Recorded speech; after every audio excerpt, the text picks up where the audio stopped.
Pinjam duit mak, bila mati ramai awak senyap. Pinjam 3-4 ribu dengan mak, adik-adik lain tak tahu. Faham? Awak senyap. Makan harta secara batil. Nah, kiri kanan tahu, Allah tahu. Jika seorang daripada anak telah pinjam duit daripada ibu atau ayah dengan jumlah yang besar, dia tidak jelaskan waktu hayat orang tuanya telah kedua telah meninggal berkenaan hukum hutang tersebut.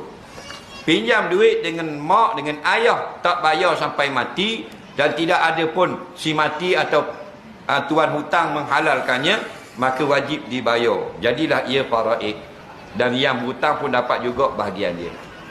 Contoh, dia pinjam 1,000 dengan mak.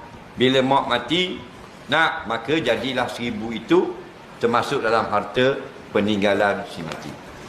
Faham lagi? Jadi 1,000 itu difaraidkan. Tetapi kalau sebelum mati, ayah kata hutang baru ni 1,000 tu ayah halal lah.